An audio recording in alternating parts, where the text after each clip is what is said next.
कि स्टार्ट में ये 2 स्टूडेंट और भी आ गए, चलें। अच्छा, उसमें बेटा बात ये है कि पहले ना ये मतलब लाइव जब हमारी क्लासेस थी कोरोना की सिचुएशन से पहले, हमने एक चैप्टर हम डिस्कस कर रहे थे, बेसिकली वो था कोऑर्डिनेशन केमिस्ट्री का चैप्टर था, कोऑर्डिनेशन केमिस्ट्री का। अच्छा, उसमें फिर ये है कि बहुत सारी ना उसमें कुछ टेक्निकल चीज़ें हैं, मतलब मैकेनिज़्म्स और ये वो, तो उसको फिर ये है कि ज़रा थोड़ा-सा ना मैं बाद में डिस्कस करना चाह रहा हूँ। तो मैं चाह ये रहा हूँ कि पहले हमारे कंटेंट्स में से जो कंपैरेटिवली जो ज़्यादा मतलब ईज़ी या आसान जो टॉपिक्स हैं उनको पहले हम क्या करें, वो डिस्कस करें। तो हमारे सिलेबस में मतलब एक चैप्टर है जिसको हम कहते हैं non aqueous solvents. Non aqueous solvents basically हम कहते हैं, तो उसको हम बेसिकली क्या-क्या करने जा रहे हैं, उसको हम डिस्कस करने जा रहे हैं, नॉन एक्वस सॉल्वेंट्स को। ठीक है। देखिए, ये तो एक सिंपल कॉन्सेप्ट तो आपके भी ज़हन में है कि बेसिकली जो सॉल्वेंट होता है, हम सॉल्वेंट किसे कहते हैं? सॉल्वेंट। देखिए भई, सिंपल सी बात ये है कि सॉल्वेंट जो है, एक ऐसा आप कह लें कि भई कंपोनेंट होता है सॉल्यूशन का, जो सॉल्यूट्स को या बाकी सब्सटेंसेस को अपने अंदर क्या कर लेता है, वो डिसॉल्व कर लेता है। ठीक है? Without change in its chemical nature कह लें या केमिकल कंपोज़िशन कह लें आप उसको। तो उसको बेसिकली हम क्या कहते हैं? सॉल्वेंट। और नॉन एक्वस सॉल्वेंट का मतलब ये है कि वाटर के अलावा मतलब जो सॉल्वेंट्स हैं, ठीक है? तो मतलब वो हमने यहाँ पे डिस्कस करना है। लेकिन पहले हम अपने टॉपिक पे मतलब जो है कि जो हमने आगे थोड़ा डिस्कस करना है, उसको शुरू करने से पहले ना हमें ये पता होना चाहिए कि भाई जो सॉल्वेंट्स है ना, इसकी कितनी इसकी टाइप्स होती हैं, कितनी? देखिए, दुनिया के अंदर ना इतना नॉलेज इतना अब वसी हो चुका है ना, और हर हर सेकंड तो इस साइंस के नॉलेज में इतना ज़्यादा इज़ाफ़ा होता जा रहा है कि बहुत ज़्यादा, क्योंकि पूरी दुनिया में ऑल ओवर द वर्ल्ड बड़ी रिसर्च हो रही है। देखिए, जो सॉल्वेंट्स हैं, इसको हम बहुत सारी मतलब टाइप्स में डिफरेंट बेसिस पर हम क्लासिफाई कर सकते हैं। लेकिन ज़ाहिर-सी बात है कि हमने मतलब जो है कि जो सॉल्वेंट की क्लासिफिकेशन करनी है, वो हमने अपने मतलब जो है कि वो टॉपिक के हवाले से करनी है। कि हमारा जो टॉपिक है पहले उससे रिलेटेड मतलब उसमें जो सॉल्वेंट्स की टाइप्स डिस्कस होंगी, हमने उसको ज़्यादा क्या करना है, बेसिकली हमने उसको फोकस करना है। तो इसके अंदर मतलब जो है कि पहले मैं जो चीज़ आपसे मैं शेयर करना चाह रहा हूँ, वो क्या है? वो ये हाँ भी, ये जाम कलीम आपकी स्क्रीन पे क्या आ रहा है बेटा, ज़रा बताएँगे मुझे आप?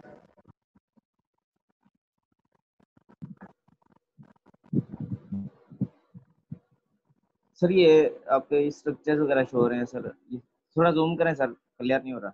ज़ूम बेटा आप भी कर सकते हैं, चले मैं भी कर देता हूँ। वैसे ज़ूम जी आप सर, हो गया जूम, हो गया आप सर। हाँ, ठीक ये है। मैं दूसरे स्टूडेंट्स को भी ये मैसेज देना चाह रहा हूँ कि बेटा आप इस पेज को खुद भी ज़ूम करना चाहें तो आप कर सकते हैं, लेकिन मैं भी ज़ूम कर लेता हूँ, कोई ऐसी बात नहीं है। ठीक है। अच्छा, पहली बात ये है कि बेटा ये पेज नंबर 1 है हमारा। इसमें ना जो चीज़ हम डिस्कस करना चाह रहे हैं वो है सॉल्वेंट्स की टाइप्स हैं, टाइप्स। ठीक है? सॉल्वेंट्स की टाइप्स। देखिए, जो सॉल्वेंट्स हैं ना, इनको मैंने पहले भी कहा कि हम डिफरेंट बेसिस पर बहुत सारी टाइप्स में क्लासिफाई कर सकते हैं। लेकिन यहाँ पर हमने सिर्फ वही क्लासिफिकेशन डिस्कस करनी है जिसका हमारे सिलेबस से क्या है ताल्लुक है। ज़्यादा डिटेल में हमने नहीं जाना। ठीक है। पहली बात तो ये है बेटे कि आपने ना देखें बड़ी दफ़ा सुना होगा कि पोलर सॉल्वेंट्स होते हैं, नॉन पोलर सॉल्वेंट्स होते हैं। वो लाइक डिसॉल्व लाइक का एक प्रिंसिपल होता है। तो वो सारी चीज़ें आपने मतलब जो है ना ये पढ़ी हुई होंगी। अब पहली बात हम ये डिस्कस करना, अगर कोई आपसे ये पूछे या मैं आपसे ये पूछूं कि बेटा जी ये नॉन पोलर जो सॉल्वेंट्स होते हैं, ये किन्हें कहते हैं? नॉन पोलर सॉल्वेंट्स हम किन्हें कहते हैं? ठीक है।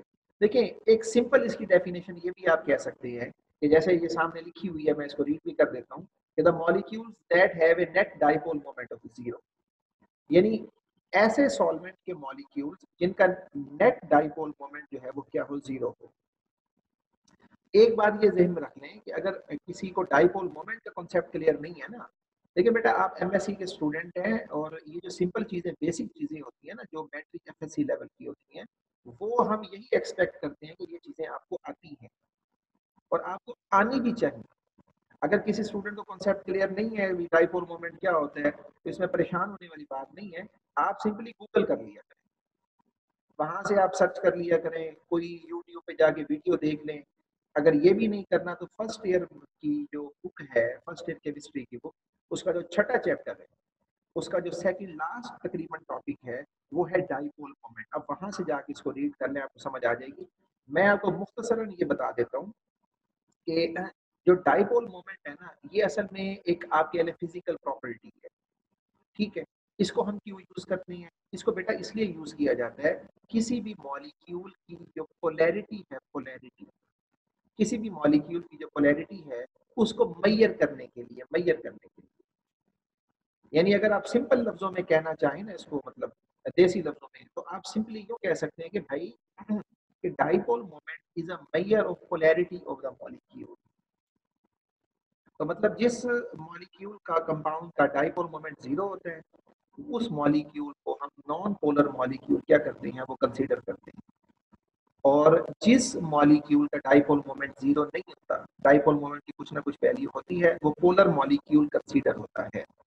और जिस मॉलिक्यूल के डाइपोल मोमेंट की वैल्यू जितना ज्यादा होगी, तो जाहिरी बात है उसकी पोलैरिटी भी उतना ज्यादा। और जिस मॉलिक्यूल के डाइपोल मोमेंट की वैल्यू जितना कम होगी, उसके अंदर उस मॉलिक्यूल में जो पोलैरिटी है वो भी उतना कम होगी। अब सिंपल बात ये है कि भी कोई भी ऐसा सॉल्वेंट कि जिसके मॉलिक्यूल्स के नेट डाइपोल मोमेंट की वैल्यू जीरो हो, उस मॉलिक्यूल को हम क्या कहेंगे, हम उसे नॉन पोलर मॉलिक्यूल या नॉन पोलर सॉल्वेंट कहेंगे। इसको अगर हम यूं लिखना चाहें मिसाल के तौर पर, जैसे यहाँ पे ये लिखा हुआ है कि भाई ये म्यू, म्यू ये सिंबल है डाइपोल मोमेंट का, और नेट लिखा हुआ है कि ओवरऑल पूरे मॉलिक्यूल का dipole moment will be equal to zero. अब इसमें बेटे कुछ ना एग्जांपल्स हैं, मिसाल के तौर पर आप देखें, इसमें वैसे तो बहुत सारी एग्जांपल्स हैं, हंड्रेड्स ऑफ एग्जांपल्स जो है यहाँ पे हम ले सकते हैं, लेकिन कुछ example for the sake of our understanding हम यहाँ पे ले। पहली उसमें जो एग्जांपल है वो है बच्चे, इसमें ना कार्बन टेट्राक्लोराइड, ये एक नॉन पोलर सॉल्वेंट है, कॉमन सॉल्वेंट है, जिसको हम लैब के अंदर क्या करते हैं, यूज करते हैं। बेंजीन है, कुछ हाइड्रोकार्बन है, butane, pentane, hexane, so on. Toluene है, एरोमेटिक सॉल्वेंट्स हैं। ये यूजुअली लैब के अंदर इनको क्या किया जाता है, यूज किया जाता है, ये हायर रिसर्च के अंदर इनको यूज किया जाता है। अब मैं आपको थोड़ा सा पहले ये भी बताता चलूं भाई, देखिए जो कार्बन टेट्राक्लोराइड है ना, मैंने कहा कार्बन टेट्राक्लोराइड, अगर बच्चे इसकी स्ट्रक्चर को हम खोल के लिख दें, खोल के, अगर इसकी स्ट्रक्चर को हम खोल के लिखेंगे तो देखें ये जैसे जहां पर ये मेरा एरो है, यहाँ पर इसकी स्ट्रक्चर को गौर से देखें आप। कार्बन है, इसने 4 क्लोरीन के एटम्स के साथ ना बेटा जी इसने 4 बॉन्ड बनाए हुए। अब देखिए चारों चारों जो बॉन्ड है वो पोलर है, ठीक है। चारों जो कार्बन क्लोरीन बॉन्ड है वो बेसिकली क्या है, वो पोलर है, ठीक है। यानी ये बॉन्ड भी पोलर है, ये बॉन्ड भी पोलर है, ये भी कह लें आप। तो भाई ये कौन सा स्टूडेंट है जिसकी आवाज हमें डिस्टर्ब कर रही है? मैंने पहले भी कहा है कि भाई पता नहीं आप लस्सी पी के क्लास में आते हैं कि आपको नींद की हालत में होते हैं, आपको पता नहीं चलता आपको कि भाई हमने अपनी आवाज को म्यूट करना है।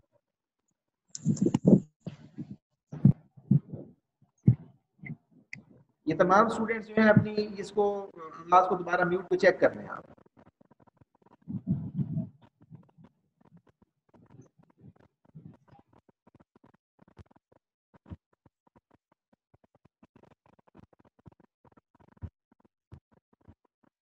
अच्छा दोबारा सुन ले, वो सारा एक रिदम एक टेम्पो जो है वो आप खत्म कर देते हैं आप। देखिए बेटा बात ये है कि ये 4 इसमें कार्बन क्लोरीन बॉन्ड्स हैं, ठीक है।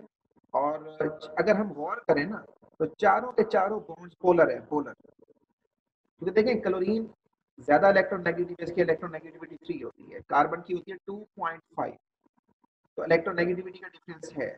तो क्लोरीन जो है being a most electronegative atom, ठीक है, ये इलेक्ट्रॉन शेयर्ड इलेक्ट्रॉन पेयर को ज्यादा स्ट्रांगली अपनी तरफ अट्रैक्ट करता है। तो क्लोरीन के ऊपर हम लिखते हैं पार्शियल नेगेटिव चार्ज, और कार्बन के ऊपर आप लिखेंगे पार्शियल पॉजिटिव। इसी तरह ये वाला जो बॉन्ड है इसमें भी क्लोरीन ने इलेक्ट्रॉन पेयर्स को अपनी तरफ खींचा हुआ है, इसमें भी, इसमें भी। चारों बॉन्ड्स पोलर होते हैं, चारों बॉन्ड्स का अपना एक बॉन्ड मोमेंट होता है, चारों बॉन्ड्स का अपना एक बॉन्ड मोमेंट होता है। लेकिन कोई भी जो मॉलिक्यूल होता है उसकी जो ओवरऑल पोलैरिटी होती है ना, ओवरऑल, ठीक है, तो वो हम कैसे मालूम करते हैं? तो बेटा सिंपल सी बात ये, इस स्ट्रक्चर को जरा गौर से देखें आप, ये जहाँ पे मेरा एरो भी है, इस स्ट्रक्चर को अगर आप गौर से देखें तो बेटा ये होता है कि किसी भी मॉलिक्यूल के अंदर, अब एक सेंटेंस में बोल रहा हूँ, आपने इस सेंटेंस को बड़े गौर से आपने इसको सुनना है और समझने की कोशिश करनी है। किसी भी मॉलिक्यूल के अंदर अगर सारे के सारे बॉन्ड्स पोलर हो, अगर सारे के सारे बॉन्ड्स पोलर हो, सारे बॉन्ड्स का अपना बॉन्ड मोमेंट भी हो, तो जरूरी नहीं है कि वो मॉलिक्यूल ओवरऑल पोलर भी हो। किसी मॉलिक्यूल में अगर तमाम बॉन्ड्स पोलर हो तो वो मॉलिक्यूल ओवरऑल नॉन पोलर भी हो सकता है। उसकी वजह ये है कि ओवरऑल जो पूरे मॉलिक्यूल का, ये जो पूरा कार्बन टेट्राक्लोराइड के मॉलिक्यूल के स्ट्रक्चर को अगर आप गौर से देखें तो बेटा ये पूरे मॉलिक्यूल का जो नेट डाइपोल मोमेंट होता है वो हम कैसे निकालते हैं? वो चारों जो बॉन्ड्स हैं इनके बॉन्ड मोमेंट्स का वेक्टर सम लेते हैं, वेक्टर सम, और इनके वेक्टर सम की जो वैल्यू होती है, रिजल्टेंट वेक्टर की जो भी कह लें, तो वो ओवरऑल नेट डाइपोल मोमेंट की वैल्यू 0 निकलती है, 0। या मैं अगर आपको मतलब एक और भी सिंपल बात बता दूं, ये बात हमेशा आपने याद रखनी है, ठीक है, मतलब बीइंग अ केमिस्ट कह लें, जब तक आपने आगे टीचिंग सेक्टर में भी रहना है, मतलब जाना है इंशाल्लाह, अच्छी टीचिंग करनी है, तो उसमें बेटा बात ये है कि जितने भी सिमेट्रिकल मॉलिक्यूल होते हैं ना, सिमेट्रिकल, ठीक है, तो मतलब जिनकी सिमेट्रिकल मॉलिक्यूल्स में मुराद जिनकी रेगुलर ज्योमेट्री होती है, जैसे ये कार्बन टेट्राक्लोराइड है, इसकी रेगुलर टेट्राहेड्रल ज्योमेट्री, इसमें तमाम जो बॉन्ड्स होते हैं ना, इनकी डायरेक्शन इस तरह से होती है कि तमाम बॉन्ड्स एग्जैक्टली एक दूसरे को कैंसल आउट करते हैं, और नेट डाइपोल मोमेंट की जो वैल्यू होती है वो बेटा जी 0 होती है। इसीलिए हम यहाँ पर ये बात कर रहे हैं कि यहाँ पर जो कार्बन टेट्राक्लोराइड है, इसकी बेसिकली क्या है, ये चारों बॉन्ड्स पोलर हैं, इनका अपना बॉन्ड मोमेंट होता है, लेकिन ओवरऑल जो मॉलिक्यूल है वो नॉन पोलर है। और यही जो लॉजिक है वो मैंने थ्योरेटिकली यहाँ पे इसको लिख दी है, आपने इसको यहाँ से खुद भी पढ़ लेना है कि although all the bonds are polar and have net bond moment, but the direction of the bond moment, कि उसमें जो बॉन्ड मोमेंट है, ये दोबारा ये अगर आप स्क्रीन पे अगर आप देखें कि उसमें जो बॉन्ड मोमेंट है उनकी डायरेक्शन इस तरह से होती है कि उनका वेक्टर सम जब लिया जाता है तो ओवरऑल बॉन्ड मोमेंट की जो वैल्यू होती है नेट डाइपोल मोमेंट की वो 0 निकलती है। अच्छा ठीक है, ये तो है बेटा जी नॉन पोलर सॉल्वेंट्स। तो फिर सवाल ये पैदा होता है कि फिर जो पोलर सॉल्वेंट्स है, पोलर सॉल्वेंट्स, उनको हम कैसे डिफाइन करते हैं पोलर सॉल्वेंट्स को? अच्छा, इसमें बेटा बात ये है कि ना हम इसको यूं डिफाइन कर सकते हैं कि भाई पोलर सॉल्वेंट जो है ये ऐसे मॉलिक्यूल्स होते हैं, ठीक है, that have a net dipole, जिनके अपने एक नेट डाइपोल मोमेंट की कोई ना कोई वैल्यू होती है। तो इसमें कैसे लिखेंगे, ये म्यू सिंबल है, ये नेट, यानी नेट डाइपोल मोमेंट की वैल्यू यानी 0 ना हो, 0 से ज्यादा हो, और जितना ज्यादा होगी उसकी पोलैरिटी भी क्या होगी, वो उतना ज्यादा होगी। अगली इसमें बात ये है कि बेटा जो पोलर सॉल्वेंट्स है ना, इनको मतलब जो है कि वैसे तो हम डिफरेंट टाइप्स में क्लासीफाई करते हैं, लेकिन यहाँ पर जो हम क्लासिफिकेशन करने जा रहे हैं वो हम करने जा रहे हैं पोलर सॉल्वेंट्स को दो टाइप्स में। एक पोलर प्रोटिक सॉल्वेंट्स, क्या कहा है मैंने, जाम कलीन क्या कहा है मैंने, पोलर प्रोटिक सॉल्वेंट, ठीक है, और दूसरी इसकी टाइप क्या लिखी हुई है जाम कलीन, polar aprotic solvent sir. Okay, तो यानी ये दो टाइप्स हैं पोलर सॉल्वेंट्स की, पोलर प्रोटिक सॉल्वेंट्स हैं और पोलर एप्रोटिक सॉल्वेंट्स हैं, ठीक है। अच्छा ये बेटा मेरी रिक्वेस्ट ये है कि किसी स्टूडेंट की ना ऑडियो जो है वो अनम्यूट है, तो काइंडली उस ऑडियो को म्यूट कर लें, आपकी बड़ी मेहरबानी होगी।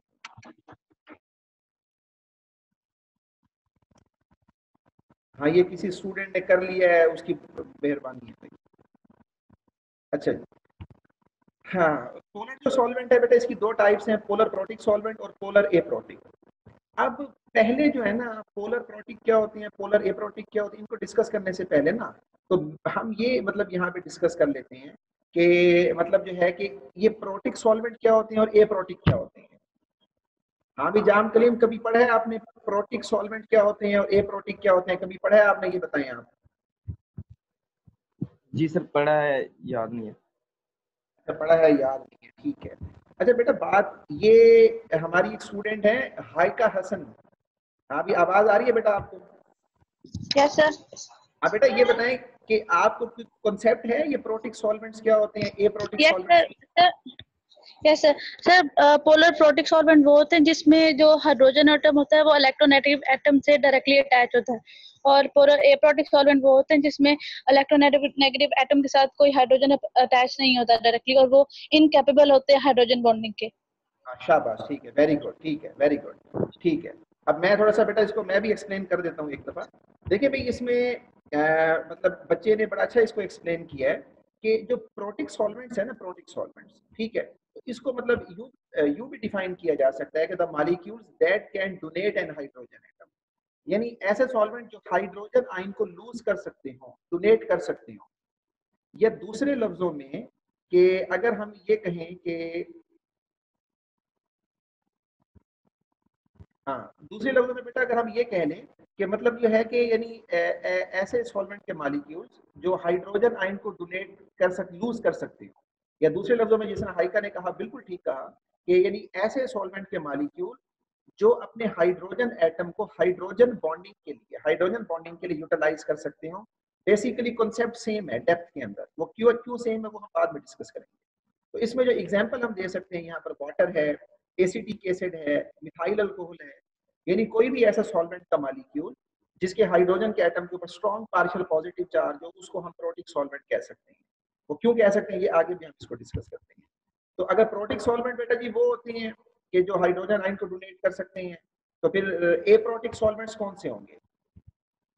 देखिए भाई ए प्रोटिक जो सॉल्वेंट्स हैं ये ऐसे मॉलिक्यूल्स होते हैं जो हाइड्रोजन आयन लूज नहीं कर सकते, डोनेट नहीं कर सकते, ठीक है, या जिनके हाइड्रोजन एटम जो है वो हाइड्रोजन बॉन्डिंग में इन्वॉल्व नहीं हो सकते।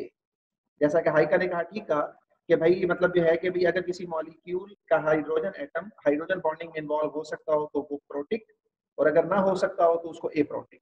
या यूं कह लें कि अगर कोई मॉलिक्यूल हाइड्रोजन आयन लूज कर सकता है तो प्रोटिक, अगर वो अपना हाइड्रोजन एटम या हाइड्रोजन आयन लूज नहीं कर सकता उसको एप्रोटिक सॉल्वेंट कहते हैं। अब उसकी जो कुछ एग्जांपल्स हैं वो यहाँ पे मतलब हमारे पास है, मिथाइल साइनाइड है, कोई हाइड्रोकार्बन है, एन हेक्सेन हो गया, नाइट्रोमीथेन वगैरह। तो इनको आगे इनकी स्ट्रक्चर को भी हम थोड़ा सा क्या करेंगे, डिटेल में हम डिस्कस करेंगे। अब यहाँ पे हम डिस्कस करते हैं कि पोलर सॉल्वेंट्स की जो टाइप्स हैं। आप देखिए यहाँ पे एक मतलब ये डेफिनेशन लिखी हुई है, पोलर प्रोटिक सॉल्वेंट्स।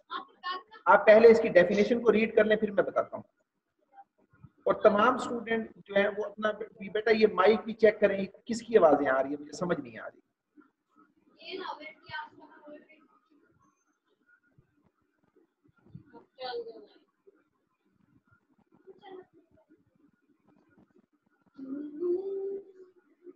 भाई ये स्टूडेंट जो है अपना माइक जो है ना जिनकी आवाज आ रही है अपना म्यूट कर लें भाई माइक को।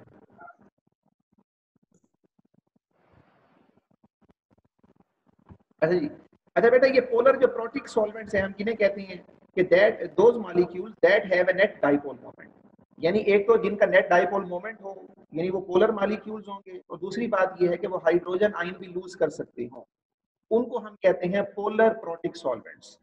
अब मिसाल के तौर पर यहाँ पे अगर हम एग्जांपल लें ना तो बेटा ये देखें कुछ मैंने एग्जांपल यहाँ पे लिखी है। जैसे मिसाल के तौर पर वाटर है, अमोनिया है, हाइड्रोजन सल्फाइड है, हाइड्रोफ्लोरिक एसिड है, एसिटिक एसिड है, मिथाइल अल्कोहल है, वगैरह वगैरह। अगर इनके स्ट्रक्चर को हम खोल के लिखें ना, खोल के, ठीक है, तो अगर हम खोल के लिखें तो इसको आप देखेंगे ये वाटर के मॉलिक्यूल के स्ट्रक्चर को देखें जरा गौर से आप। तो वाटर का मॉलिक्यूल जो है बेटा हाईली पोलर मॉलिक्यूल है, क्योंकि इसमें जो हाइड्रोजन एटम है ये हाईली इलेक्ट्रोनेगेटिव ऑक्सीजन एटम के साथ क्या होता है, ये अटैच होता है। अब क्योंकि ऑक्सीजन हाईली इलेक्ट्रोनेगेटिव एटम है, इसने शेयर्ड इलेक्ट्रॉन पेयर्स को अपनी तरफ अट्रैक्ट किया हुआ होता है, अपनी तरफ अट्रैक्ट किया हुआ होता है। तो जिसकी वजह से ऑक्सीजन एटम पर स्ट्रॉन्ग पार्शियल नेगेटिव चार्ज होता है और इनके हाइड्रोजन एटम्स के ऊपर स्ट्रॉन्ग पार्शियल पॉजिटिव चार्ज होता है। इतना पार्शियल पॉजिटिव चार्ज होता है कि these hydrogen becomes acidic in nature, यानी these hydrogens are regarded या called as sufficient partial positively charged hydrogen atoms। और याद रख लें कि देखें कोई भी ऐसा हाइड्रोजन एटम जो किसी हाईली इलेक्ट्रोनेगेटिव एटम से डायरेक्टली अटैच हो, डायरेक्टली, तो उस हाइड्रोजन के ऊपर स्ट्रॉन्ग पार्शियल पॉजिटिव चार्ज होता है, यानी इतना पार्शियल पॉजिटिव चार्ज होता है कि वो हाइड्रोजन एसिडिक हाइड्रोजन बन जाता है। उस हाइड्रोजन को लूज करना भी आसान होता है मॉलिक्यूल के लिए, और वो हाइड्रोजन आइन जो है वो हाइड्रोजन बॉन्डिंग में भी इन्वॉल्व हो सकता है। अगर आप अपनी मेमोरी को थोड़ा सा रिवाइज करें तो हाइड्रोजन बॉन्ड बनाने के लिए जो पहली कंडीशन है वो ये है कि जो हाइड्रोजन एटम है it must be sufficient partial positively charged hydrogen atom. तो अब इन मॉलिक्यूल्स में ये प्रोटिक सॉल्वेंट इसलिए है कि इन मॉलिक्यूल्स में हाइड्रोजन एटम किसी हाईली इलेक्ट्रोनेगेटिव एटम के साथ डायरेक्टली अटैच होते हैं। तो उन हाईली इलेक्ट्रोनेगेटिव एटम्स इलेक्ट्रॉन को वो स्ट्रांगली अट्रैक्ट कर लेते हैं, उन पर नेगेटिव चार्ज, और हाइड्रोजन के एटम्स के ऊपर स्ट्रांग पार्शियल पॉजिटिव चार्ज। तो इन मॉलिक्यूल्स के लिए हाइड्रोजन आयन को लूज करना आसान हो जाता है, आसान, और वो हाइड्रोजन बॉन्डिंग में भी इन्वॉल्व हो सकते हैं, सिंपल इज दैट। अब अमोनिया के स्ट्रक्चर को देखें, इसमें हाइड्रोजन एटम्स जो होते हैं ये भी हाईली इलेक्ट्रोनेगेटिव एटम के साथ डायरेक्टली अटैच है। तो नाइट्रोजन के ऊपर स्ट्रॉन्ग पार्शियल नेगेटिव चार्ज और हाइड्रोजन एटम्स के ऊपर क्या होता है, स्ट्रॉन्ग पार्शियल पॉजिटिव चार्ज होता है। ये हाइड्रोजन एसिडिक भी कहलाते हैं और इनको sufficient partial positively charge hydrogen atom भी कहते हैं। अब ये हाइड्रोजन एटम जो हैं ये हाइड्रोजन बॉन्डिंग में भी इन्वॉल्व होते हैं और ये अमोनिया का मॉलिक्यूल इन हाइड्रोजन एटम्स को, आयंस को लूज भी कर सकता है। तो फिर ये जो मॉलिक्यूल है ये पोलर प्रोटिक कहलाता है, क्योंकि मतलब इसमें पोलर भी है, पोलैरिटी भी है, और इसके हाइड्रोजन हाइड्रोजन बॉन्डिंग में यूज भी हो सकते हैं, या उनको ये मॉलिक्यूल लूज भी कर सकते हैं, लूज। इस वजह से ये जो सॉल्वेंट्स है ये पोलर प्रोटिक सॉल्वेंट्स है। अच्छा, एसिटिक एसिड है, इसमें हाइड्रोजन एटम भी देखें दोबारा हाईली इलेक्ट्रोनेगेटिव एटम के साथ अटैच है, strong partial positive charge, hydrogen bonding में भी यूज हो सकता है और ये मॉलिक्यूल हाइड्रोजन आयन को लूज भी कर सकता है। ठीक है, मतलब जो है कि हाइड्रोजन आयन को ये लूज भी कर सकता है। तो उसकी रीजन ये है कि हाइड्रोजन एटम के ऊपर क्या होता है, सफिशिएंट पार्शियल पॉजिटिव चार्ज होता है। तो आपको पता है एसिटिक एसिड ये एसिड है, ये अपना हाइड्रोजन आयन आसानी से लूज भी करता है। इवन ये HF है, हाइड्रोफ्लोरिक एसिड, फ्लोरीन जो है ये तमाम एलिमेंट में सबसे ज्यादा इलेक्ट्रोनेगेटिव होता है। तो फ्लोरीन के ऊपर स्ट्रॉन्ग पार्शियल नेगेटिव चार्ज और हाइड्रोजन एटम के ऊपर क्या होता है, स्ट्रॉन्ग पार्शियल पॉजिटिव चार्ज। तो ये जो हाइड्रोजन आयन है ये आसानी से मतलब लूज भी हो सकता है, हाइड्रोजन बॉन्डिंग में भी इस्तेमाल हो सकता है। इसीलिए हम कह रहे हैं कि इनकी कुछ सॉल्वेंट्स की जो स्ट्रक्चर मैंने यहाँ पे लिखी है, ये मॉलिक्यूल या सॉल्वेंट पोलर भी है और इनको पोलर प्रोटिक सॉल्वेंट्स कहते हैं, क्योंकि because they have sufficient partial positively charge hydrogen atoms which can be used in the hydrogen bonding, as well as these hydrogen ions can be lost by these molecules. That's why these solvent molecules are regarded as polar protic solvents. और इसकी जो logic है वो theoretically मैंने यहाँ पे उसको लिख भी दिया है, आपने इसको खुद बाद में यहाँ से क्या कर लेना है बेटा जी, आपने इसको रीड भी कर लेना है। ये नीचे मैंने यही चीजें मैंने यहाँ पे लिखी है, इसमें कोई ऐसी बात नहीं। अच्छा, अब इसकी जो दूसरी टाइप है हम उसकी तरफ आते हैं कि वो इसमें ये कहना चाह रहे हैं कि भाई हमारे पास पोलर एप्रोटिक सॉल्वेंट। तो पोलर एप्रोटिक जो सॉल्वेंट्स हैं वो ऐसे सॉल्वेंट्स होते हैं कि आप कह लें कि जिनका नेट डाइपोल मोमेंट तो होता है, यानी जिनमें पोलैरिटी तो होती है, लेकिन वो अपना हाइड्रोजन आयन लूज नहीं कर सकते, यानी उनका जो हाइड्रोजन आयन है वो बॉन्डिंग में इन्वॉल्व नहीं हो सकता। तो ऐसे जो मतलब सॉल्वेंट के मॉलिक्यूल्स हैं इनको पोलर एप्रोटिक सॉल्वेंट्स कहते हैं। मिसाल के तौर पर एक बड़ी कॉमन सी एग्जांपल यहाँ पर हम ले रहे हैं, वो है एसीटोन की। जरा एसीटोन के स्ट्रक्चर को जरा गौर से देखें और जाम कलीम जरा मुझे बताएं कि ये जो मॉलिक्यूल है एसीटोन का, ये हाइड्रोजन एटम या हाइड्रोजन आयन को लूज क्यों नहीं कर सकता, हालांकि इसके अंदर हाइड्रोजन एटम तो मौजूद हैं।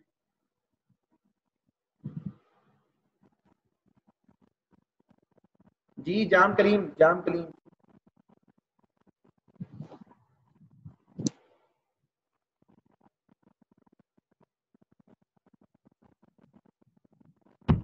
हाँ भी जाम कलीम, आवाज आ रही है आपको मेरी?